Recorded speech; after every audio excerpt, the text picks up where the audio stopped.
días, ¿cómo están? Espero se encuentren muy bien el día de hoy, 27 de mayo del 2023, segundo encuentro tecnoformativo en la unidad curricular Argumentación Jurídica del programa de Maestría en Derecho Procesal Penal impartido por el Instituto de Estudios Superiores de Investigación y Posgrado. Bueno, hoy como segundo encuentro vamos a tocar algunos puntos como los tipos de argumentos, las falacias y bueno, vamos a repasar lo que vimos la clase pasada ligeramente, ¿no?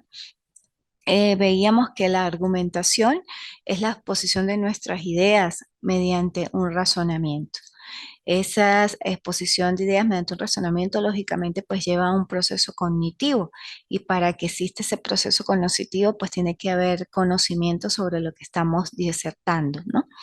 Sea de manera oral o escrita. La argumentación no solamente se expresa de manera oral, sino también se puede expresar de manera escrita y pues va a depender mucho del conocimiento que poseamos sobre el punto de cuestión, sobre las ideas o motivos de lo que estamos solicitando, peticionando o solamente exponiendo esa argumentación, ¿no? Igualmente, pues la argumentación tiene premisas y conclusiones, como lo decíamos la clase pasada. Las premisas son proposiciones que nos sirven como punto de partida para los argumentos. En ocasiones se relacionan con otras premisas, o no necesariamente otras proposiciones, para fundamentar y obtener una conclusión. Pero siempre debe partir de una premisa, sí, pero puede ser más de una premisa. La conclusión es el objetivo de ese razonamiento y se deriva de la premisa y su fundamento. Decíamos en la clase pasada que para que exista pues un argumento debe existir al menos una premisa. También colocábamos un ejemplo, ¿no? En cuanto a los artistas, decíamos que los artistas son personas creativas. Se pudiera decir que esa es la premisa uno. La premisa 2, Picasso es un artista. Y la conclusión, por lo tanto, Picasso es creativo. Así es como se observan o se pueden establecer lo que son las premisas y las conclusiones, casi siempre pues partiendo de una afirmación, ¿no? ¿Cómo argumentar? También expusimos que las formas de argumentar era en primer lugar elegir las premisas. El primer paso para cualquier argumentación pues implica la información, así que es necesario saber de lo que estamos hablando, o sea, hay que tener conocimiento efectivamente de lo que estamos hablando. Encontrar el razonamiento adecuado, elegir entre los métodos posibles de justificación lógica para sustentar nuestra afirmación.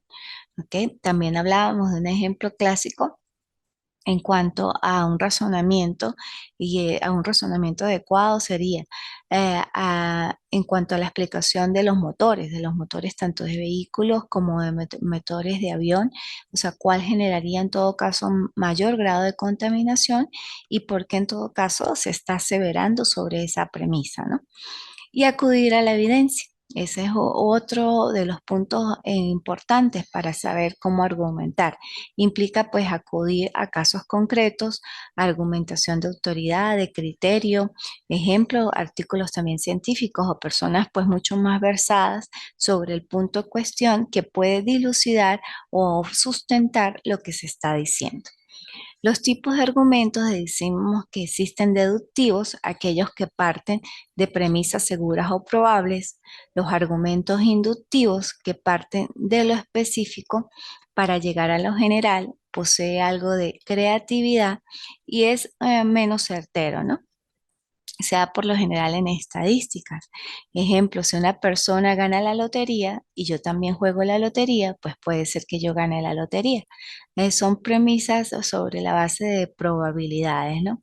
Y pues lógicamente que posee algo de creatividad sobre la forma o el establecimiento de la argumentación que yo estoy explanando, exponiendo en ese momento.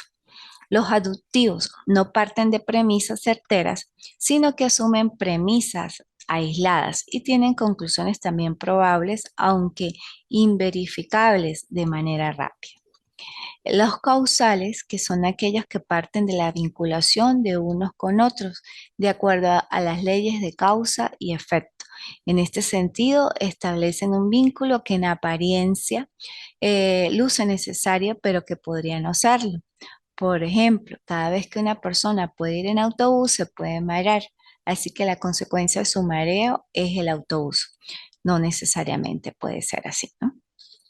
Por generalización, son aquellas que proponen extender una propiedad a un grupo de elementos solamente por haberla observado o pocos integrantes. En conjunto, por lo menos decíamos que sobre todo los signos, por decir, ejemplos clásicos, ejemplos fáciles para poder visualizar. Yo soy Leo de signo zodiacal. Como signo zodiacal, los leos, pues prácticamente a veces o la mayoría son dominantes.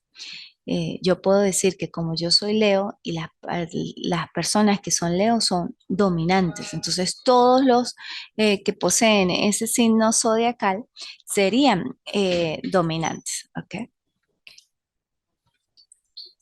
Serían dominantes. Por eso son tipos de argumentos sobre la base de generalizaciones, que pues, lógicamente estas generalizaciones parten también de supuestos o suposiciones. Parten sobre la base de supuestos o suposiciones, no necesariamente tienen que ser certeras, pero sí pueden verificarse, ¿no? Pero casi siempre son inverificables, ¿no? A nivel de estadísticas, pues se pudiera cuantificar cuántas personas que poseen ese signo zodiacal pues pudieran tener ese tipo de ser dominante, ¿ok? Es muy importante pues también de establecer en cuanto al método o a los tipos de argumentos, en este caso los aductivos, los deductivos, lo que son los tipos de razonamiento, que son muy parecidos también a los tipos de argumentos. Tenemos el razonamiento deductivo, que es un proceso cognitivo que utilizamos para llegar a una deducción. Se basa en la creencia de una premisa o una afirmación universal para llegar a obtener una conclusión para cada caso particular. Así se va de lo general a lo particular. Se basa en suposiciones y deducciones. Es habitual que la mera deducción pues, pueda desencadenar juicios y argumentos y creencias que no se puedan ajustar al caso en realidad. Por ejemplo, podemos pensar que el agua hidrata. Sin embargo, sabemos que el agua del mar, o sea, el mar está contenido de agua, pero que esa agua pues es salina. Entonces, no toda el agua hidrata. Si yo consumo agua de mar en excesiva cantidad, me voy a deshidratar. Entonces, son razonamientos deductivos que parten de lo general a lo particular, pero lógicamente no siempre son certeros o son verdaderos, ¿ok? Em, Razonamiento inductivo. Es aquel proceso de pensamiento en el cual se parte de la información al revés particular para llegar a una conclusión general. Se trata de un proceso pues inverso de deducción, o sea, inverso en contraposición al deductivo. Observamos en casos particulares tras otros, o sea, personas a través de la experiencia para determinar conclusiones pues más generalizadas, ¿no? Se trata de un razonamiento lógico y más probabilístico que el anterior y puede ser razonamiento más empleado. Sin embargo, al igual que la deducción, resulta sencillo establecer conclusiones falsas. Ejemplo, por lo general los cisnes son blancos. Pudiéramos decir que todos los cisnes son blancos. Sin embargo, esto también es falso porque se ha observado que existen cisnes negros. Entonces, no todos los cisnes son blancos, sino también existen cisnes negros. Y de hecho, a eso hay una película también en cuanto a la parte única o especial de un cisne negro, ¿no? Que resalta de lo común o de lo general que son los cisnes blancos. El razonamiento hipotético deductivo es la base de conocimiento científico que son unos de los más pues que se ciñen, ¿no? A la realidad. es parte de ese conocimiento científico, o sea, es el razonamiento hipotético deductivo que se hace inclusive para las investigaciones, ¿no? Y a la comprobación, pues también se señala la comprobación de las premisas que se establecen con base a la observación. Se parte de la observación de la realidad de una serie de casos particulares para generar, lógicamente, una hipótesis, de la cual a su vez se deducirán posibles consecuencias o interpretaciones de lo observado. Estas a su vez deberán ser falseables y, o sea, o contrastarse empíricamente para comprobar esa veracidad. Es un razonamiento que también es sensible a los sesgos. Ejemplo, em, cuando se creó la penicilina, ¿verdad? El científico como tal no estaba creando el antibiótico de la penicilina.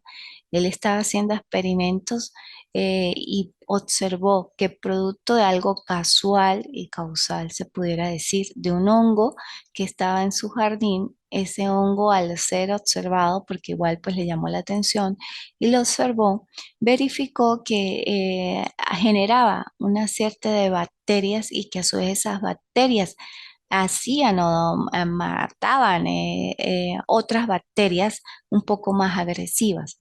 Entonces, lo que él observó de ese hongo fue ese grado de antibiótico y pues después lo convirtió en lo que es la penicilina como antibiótico, ¿no? Pero en un principio, pues él no estaba buscando eso, él estaba buscando otras sí, cosas particulares y de científica, pero con la observación de ese hongo, pues creó la penicilina de la penicillin como un hongo, o sea, como una bacteria antibiótica proveniente de ese hongo. Entonces, por eso es que dice que existen sesgos en cuanto a ese razonamiento hipotético deductivo que no solamente van generados a establecer o comprobar algo en particular, sino que puede ser que para llegar a esa comprobación particular se comprobaron otras cosas mucho antes que también pueden tener la misma relevancia o importancia, ¿no? El razonamiento, ahora bien, transductivo, se basa en combinar diferentes informaciones, separando entre sí para establecer un argumento, creencias, teorías o conclusiones, sin llegar a una comprobación como tal. Es considerado típico de la primera infancia cuando aún somos pues incapaces de establecer un razonamiento netamente científico que vincule causa y efectos y podemos llegar a asociar elementos que no tienen nada que ver con lo que está sucediendo. Por ejemplo, muchos de los niños dicen, si a mí me llegan regalos en Navidad, pues lógicamente es porque me he portado bien. O sea, si Santa Claus me da regalos en Navidad, pues es que me he portado bien. Son razonamientos pues con base a esa ingenuidad que tienen los niños, o sea, no son razonamientos pues lógicamente certeros, ¿no? Sino son razonamientos que ellos hacen con su función, su comportamiento, en realidad. Bueno, entonces, si observan, pues estos tipos de razonamientos son muy apegados a los tipos de argumentos, o sea, se parecen. El razonamiento deductivo, el razonamiento inductivo, el deductivo que va de lo general a lo particular, el inductivo que va de lo particular a lo general, el razonamiento hipotético deductivo que va más a esa más parte de científica y que pues observa el método científico y el razonamiento transductivo, que es un razonamiento un poco más ingenuo, ¿no? Así las cosas, pues ahora vamos a observar lo que es la falacia, que también son tipos de argumentos, pero que van dirigidos a engañar, ¿no? A defraudar. Son argumentaciones y lógicamente sobre la base de razonamientos, pero que tienden al engaño, ¿no? Y hay diferentes pues tipos de falacia. La falacia pues es un argumento que parece válido, pero no lo es un engaño. Eh, Ataca esa parte pues más de la persona, ¿no? Aparte de la falacia vamos a ver los sofismas, pero por ahorita pues vamos a ver los tipos de falacia. Algunas falacias pues se cometen intencionalmente para persuadir o manipular a los demás, mientras que otras se cometen sin intención debido a descuido o a ignorancia. Que un argumento sea falaz no implica que sus premisas o conclusiones efectivamente sean falaces, ni que sean o falsas, ni que sean verdaderas. Un argumento puede tener premisas y conclusiones verdaderas y aún sigue siendo falaz. Por decir, casos típicos y hasta jocosos, ¿no? Graciosos. ¿No? Una persona va a un médico, un señor o una señora, y le indica a su médico tratante que le duele la pierna derecha. El médico, por su parte, pues al hacer la valoración, dice que el dolor de su pierna derecha va producto o se genera en razón de la edad avanzada que posee el paciente. La respuesta del paciente es que dice, pues no, porque mi pierna izquierda tiene la misma edad y no me duele. Son argumentaciones, pues, o sea, lógicamente que tienden a ser falsas, pero es un razonamiento que hace esa persona con base a su criterio y a su punto de vista, y que lógicamente, pues, tiene que ser luego refutado por el médico y hacerle los estudios para que compruebe efectivamente que no es que presente una patología como tal, sino que es producto de esa avanzada edad que posee el paciente, ¿no? Eh, lógicamente que a esa falacia en general, ¿no? Los tipos de falacia van concentrados a puntos más específicos. En este caso, tenemos la falacia ad hominem o contra el hombre. Dice, son ataques personales, son contrarios a los argumentos racionales. Va dirigida contra el hombre, por eso se llama ad hominem. Eh, prácticamente, pues este tipo de falacias son ofensivas porque proceden de un lenguaje ofensivo, eh, y pues van dirigidas también a dañar, pues inclusive la apariencia física o estados emocionales de la persona contra quien se argumenta, ¿no? Ejemplo, eh, como Pedro Antonio no es mujer, pues no puede hablar de u opinar de feminismo. O sea, son cuestiones propias de ideología hasta cierto punto y de discriminación, ¿no? Eh, todas las personas, pues, independientemente de su género, pueden hablar de feminismo, de cualquier otro aspecto importante que considere sin necesariamente ser mujer o ser hombre, ¿no? Entonces, por eso es que atacan es al hombre, al género como tal, ¿no? Sea hombre o mujer. Está la falacia del hombre de paja también, que ataca pues una posición lógica y argumentativa que el contrincante realmente no tiene. O sea, no es la intención del contrincante pues dañar o hacer ver lo que está diciendo de una manera cruel, sino la otra parte pues lo toma de esa manera y su argumentación es sobre la base de una falacia y en este caso la llamada hombre de paja. Es una forma pues sencilla de hacer creer que la posición de uno o de la persona que está hablando en ese momento parezca más fuerte de lo que es. Los puntos de vista del oponente se caracterizan como absurdos y poco fiables. Ejemplo, Pedro llega a una oficina y dice a Juan, debemos remodelar nuestra página web. Así, deberíamos o creo que deberíamos remodelar nuestra página web. Antonio o Juan responde, ya, claro, o sea, o cómo así, o estaba suponiendo, o sea, o claro, porque nuestra página web no sirve. Estás diciendo que nuestra página web no sirve, que nuestro trabajo en el departamento no es de toda manera o eficaz, o nuestro diseño interno no se ajusta o no vale nada y que tenemos que derrochar pues dinero en otro departamento. O sea, él no está diciendo que el departamento no sirve o que la página web diseñada está mal o no vale nada o que el departamento, las personas que trabajan en ese departamento de diseño de la página web no, no sirven. Él solamente está sugiriendo, creo que deberíamos remodelar la página web. no está diciendo más nada. El contraataque va dirigido a cosas absurdas, como también se pudiera decir que pudiera confundirse con la falacia hominem, porque va en desmedro, ¿no?, del ser humano. Pero son falacias absurdas porque, o sea, le agrega mucho más de lo que la persona pues está diciendo sobre su argumentación, ¿no? O sobre su premisa, sobre el establecimiento de la premisa como tal.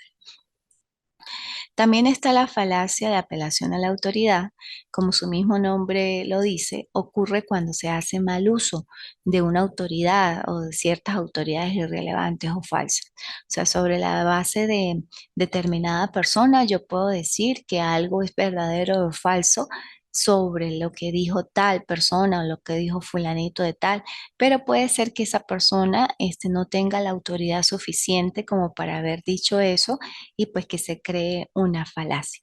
Entonces hay que ser muy puntuales en cuando vamos a opinar o cuando vamos a tomar criterios de otra persona sobre si lo que están diciendo efectivamente es verificable o es verdadero o tienen autoridad para decirlo.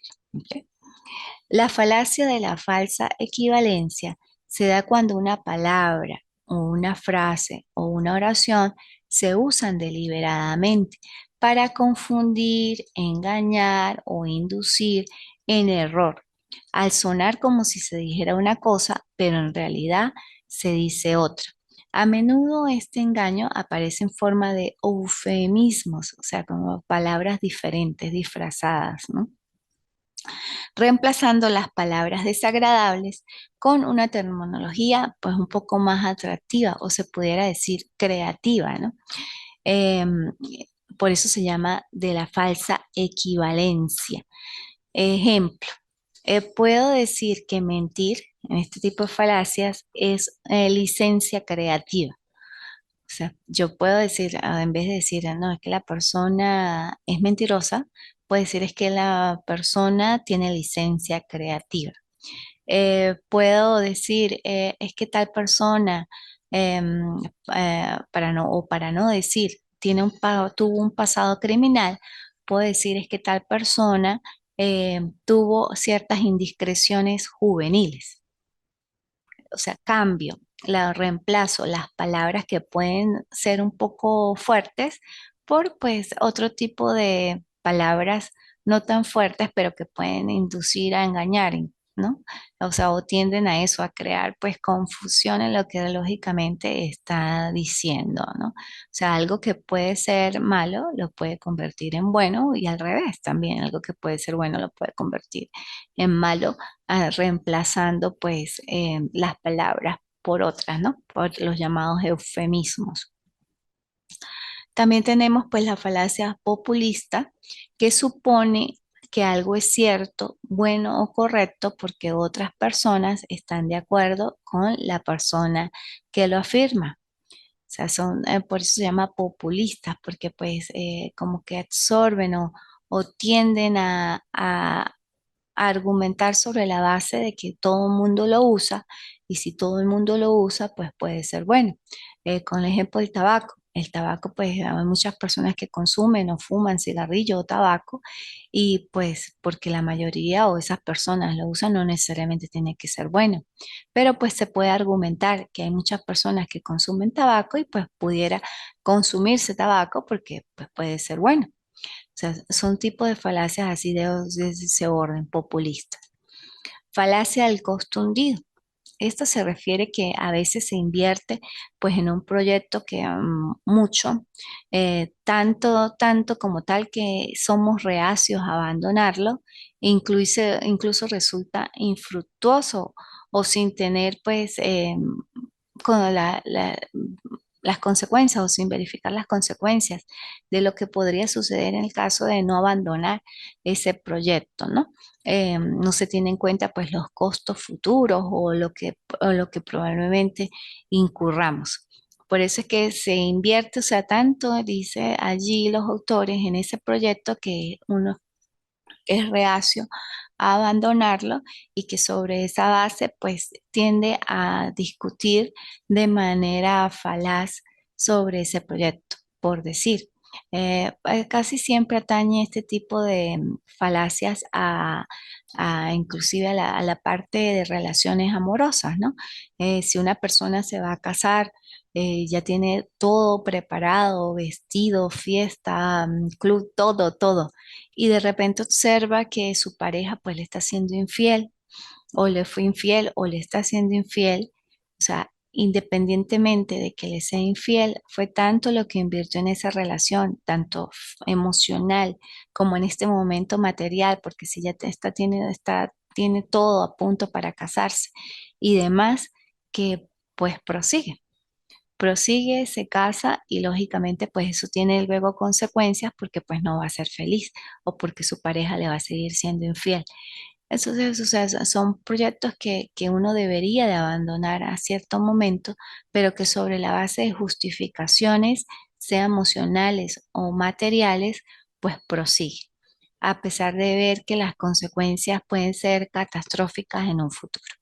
Por eso se llama falacia del costo hundido, pero son falacias casi siempre pues internas, ¿no? Son argumentaciones que lógicamente el disertante, la persona, las está haciendo bajo su yo interno, que puede ser que luego las exteriorice, pero casi siempre pues inician de esa manera en su yo interno. Falacia circular. Es una argumentación de una persona que repite y repite lo que ya asumió y no llega a ninguna nueva conclusión. Por decir, una persona es fiel a su pareja porque lo ama. Si lo ama, es fiel. O sea, vuelve al inicio. O sea, una persona es fiel porque a su pareja porque lo ama. Y si es fiel y si lo ama, es porque es fiel. Entonces, por eso es de forma circular. Llega al mismo punto que dijo, que el que inició su premisa.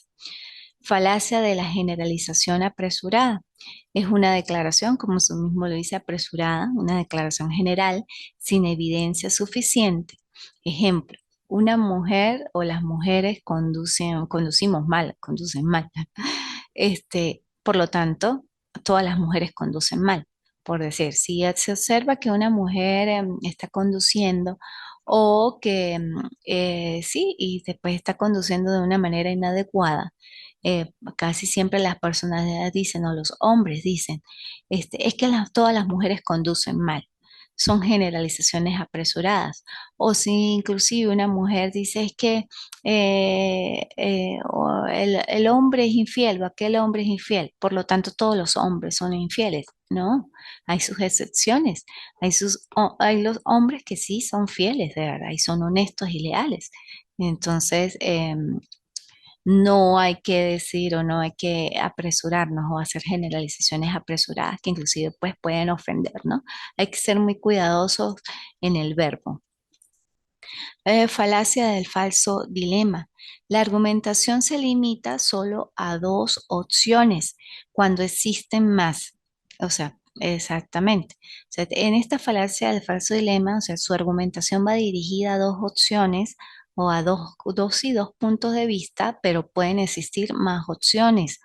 Ejemplo, hay muchas personas que les gusta la música, y en especial pues la música de los Beatles. Pudiera decir una falacia de falso dilema que o los Beatles son la mejor banda del mundo o la mejor banda de todos los tiempos o no lo son. O sea, no pudiera pasar eso, o sea, porque sí fueron buenos, pero también pueden haber otros muy buenos. Otro ejemplo sería, solo hay dos tipos de personas, o los que aman la música de los Beatles o los que odian la música. No necesariamente. O sea, puede una persona no gustarle la música de los Beatles, pero sí gustarle otro tipo de música. O inclusive le puede gustar la de los Beatles y otra música más. Entonces, es como dos opciones solamente, sin posibilidad de escogencia. O sea, y solamente las ciñe a esos dos aspectos. Por eso se llama falacia del falso dilema, porque pues lógicamente tiende a incurrir o a que la persona que conteste puede incurrir en error, ¿no? O que no le dé más opciones, porque casi siempre son eso, cerradas. Por eso se llama falacias del falso dilema. También existe la falacia de la correlación y la causalidad. Es un fallo lógico que se produce a identificar una causa. Fallos lógicos que efectivamente se producen a identificar una causa. Esto por lo menos sería si le colocan a un niño Jesús. Se puede asumir y presumir que porque lo llaman Jesús es porque sus padres son religiosos, católicos, cristianos. No necesariamente, pero son falacias de correlación y causalidad. O sea, es un fallo que de acuerdo a lo que se observa, pues se emite una opinión y se identifica una causa. Y los ejemplos más típicos son en cuanto a la religión, o se le coloca a María. O sea, entonces es porque sí efectivamente tiene esa religión católica y pues creen en la Virgen, no necesariamente. Igualmente, estos son los tipos de falacia: de falacia ad hominem, a falacia del hombre de paja, falacia de apelación de la autoridad, falacia de la falsa equivalencia, falacia populista, falacia del costo hundido, falacia circular, falacia de generalización apresurada, falacia del falso dilema, falacia de la correlación y la causalidad. En contraposición o en relación a la falacia tenemos lo que es el sofisma, que también pues son tipos de falacia en general. O sea, es una falacia que también tiende a engañar, ¿no? Lógicamente que el sofisma es un argumento falso con apariencia de verdad, por decir. Un ejemplo como yo soy o yo tengo, soy una vendedora o que proyecto más ventas o que vendo, ¿no? Que soy el que más vende en ese negocio o en mi negocio, pues soy la más exitosa. O sea, son argumentos falsos con apariencia de verdad. Si puedo ser la vendedora más rentable o la más próspera, pero no necesariamente tengo que ser la más exitosa. O sea, es algo que pues hay que validar. Pero son sofismas, por eso también pues son argumentos falsos con apariencia de verdad. También existe el paralogismo, que lo que diferencia al sofisma y a la falacia del paralogismo es que los dos primeros siempre van con intención de engañar. Siempre hay una falsedad o algo de falso en su argumentación. Por eso en el momento de establecer la veracidad hay que hacer el razonamiento sobre la base del conocimiento. Pero de estos dos tipos de engaño, pudiera decirse que es así la falacia del sofisma, tienen la intención por delante. Mientras que el paralogismo, pues no necesariamente conlleva una intención, ¿no? De engañar, pero sí es un razonamiento falso que efectivamente, pues como ya indiqué, diferencia de la falacia y del sofismo porque carece de la intención de engañar. Casi siempre el paralogismo pues se da por falta de conocimiento, porque la persona pues no puede ser ducha en ese aspecto específico y lo puede decir de manera ingenua, ¿no? No sabemos, por lo menos yo no me las sé todas. Yo no, o sea, puedo decir que en el ámbito de derecho sé bastantes cosas, pero tampoco me las sé todas. Y puedo en algún momento, de manera ingenua, decir algo aseverándolo sobre la base de solamente conocimiento empírico, pero sin tener la certeza de eso. Yo no tengo la intención de engañar, sino yo hago una deducción de mi razonamiento con base a mi experiencia y puedo decir algo. Por eso es que nosotros tenemos que tener mucho cuidado en lo que decimos y a quién se lo decimos, ¿no? Igualmente, pues existe en el momento de que estamos argumentando, o sea, o se puede observar las falacias en la lógica, la falacia en la retórica. La falacia en la lógica es un producto textual a modo de trama semántica.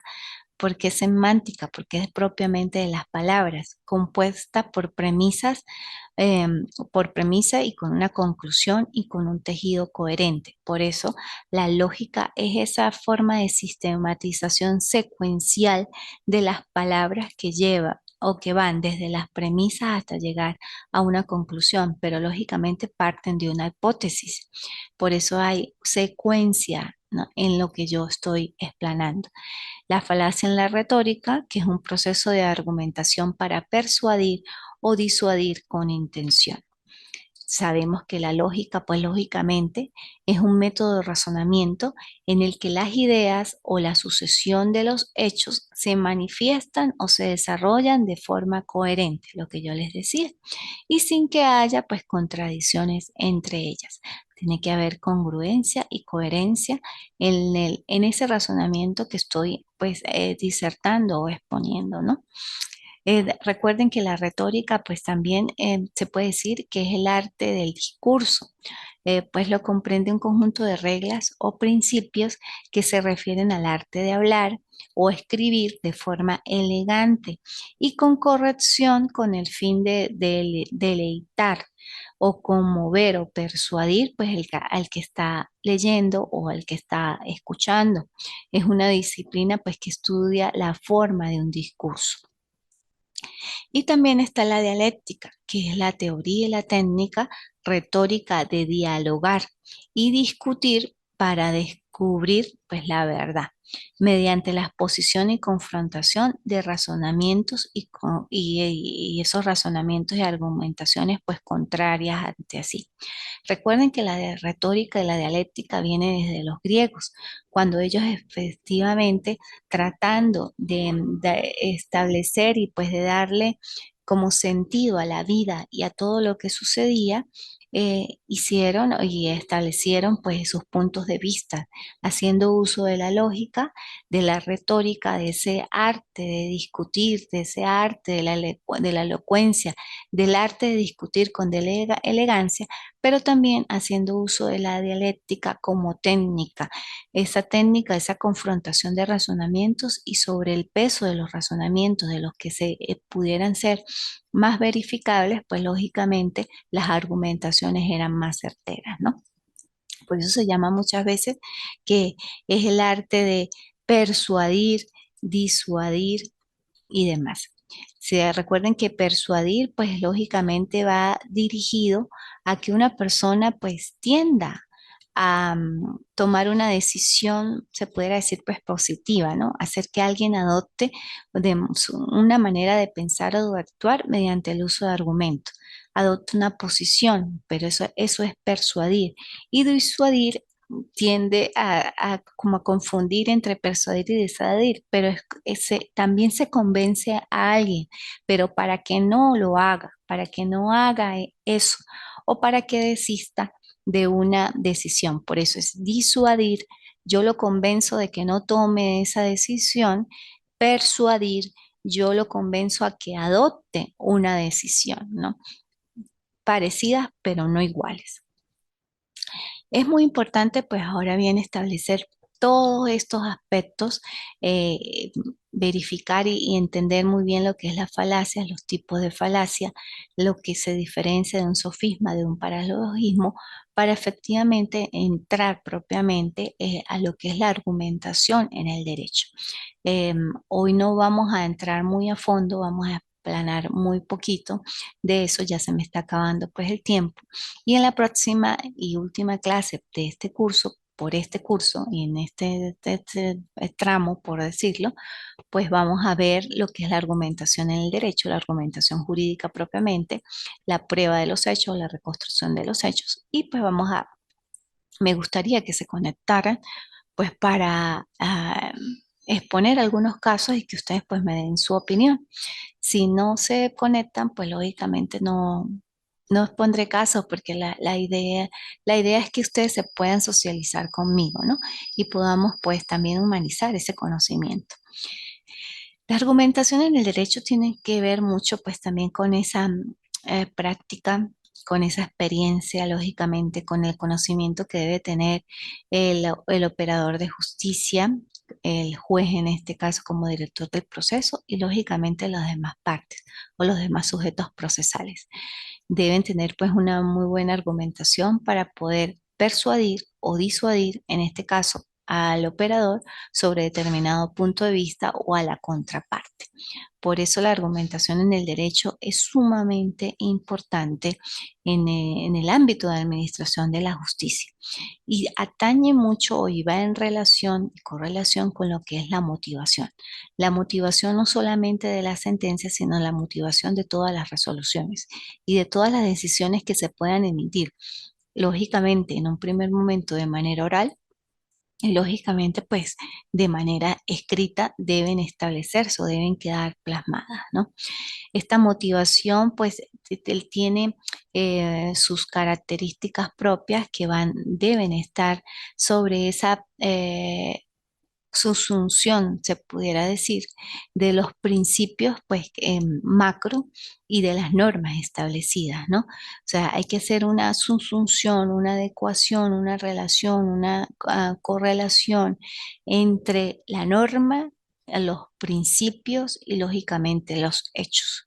Sobre esa relación y esa adecuación y congruencia que deben existir en estos puntos de vista, pues es la motivación, y es lo que le va a dar blindaje, blindaje, o sea, le va a dar fortaleza, firmeza en todo caso, o sea, va a estar blindada la decisión que tome el operador de justicia.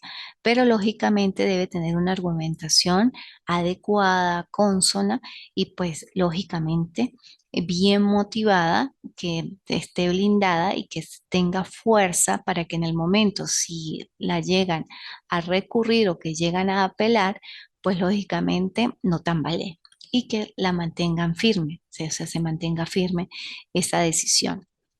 Dentro de esa motivación, pues lógicamente debe existir una justificación interna y una justificación externa. La justificación interna va sobre la base dirigida a la aplicación de las normas y la justificación externa sobre la relación de la aplicación de esas normas con los hechos. Por eso muchas veces ustedes observan cuando se dice los fundamentos de hecho y de derecho o los fundamentos de derecho y derecho, pero casi siempre los fundamentos de hecho y derecho, porque debe existir total adecuación y congruencia entre los hechos y la aplicación del derecho. No pueden ir desapartados estos, o sea, tienen que estar, pues lógicamente, de manera congruente y relacionados. Por eso Carbonell hablaba de la subsunción, que es esa adecuación y esa congruencia que deben existir entre los principios, la norma y los hechos. Eso lo vamos a ver en la próxima clase con los hechos, la prueba en el derecho y lógicamente que vamos a hablar más de lo que es la argumentación en el derecho o la argumentación jurídica, que atañe directamente al verbo, a ese verbo que podemos expresar mediante la oralidad, el uso de palabras como en este momento, o a ese verbo que lo podemos expresar y exteriorizar a través de la escritura. Así las cosas, bueno, nos vemos el 10 de junio, que sería ya el tercer encuentro formativo y último. En el transcurso de esta semana, pues voy a empezar a corregir. Recuerden que hasta el 10 de junio está el aula abierta. Los invito a que den cumplimiento de manera oportuna a los tiempos y a las actividades allí establecidas y que cualquier duda o sugerencia pues se puedan comunicar conmigo a la brevedad posible a través de mi número telefónico que se encuentra en el plan de evaluación. Preferiblemente a través de allí pues para que sea de manera más inmediata y, o sea, rápida, ¿sí? Posible y oportuna y que yo les pueda dar oportuna respuesta de lo que ustedes me están solicitando o de cualquier inquietud. Bueno, feliz fin de semana, que Dios los bendiga y los dejo igualmente con mi frase, atrévete a pensar. Bueno, no es mía, es de Immanuel Kant. Lo digo de que lo tomo como mía porque, bueno, Immanuel Kant es uno de mis filósofos favoritos. Entonces, como lo decía Immanuel Kant, atrévete a pensar. Nos vemos en próximas oportunidades. Hasta luego. Chao.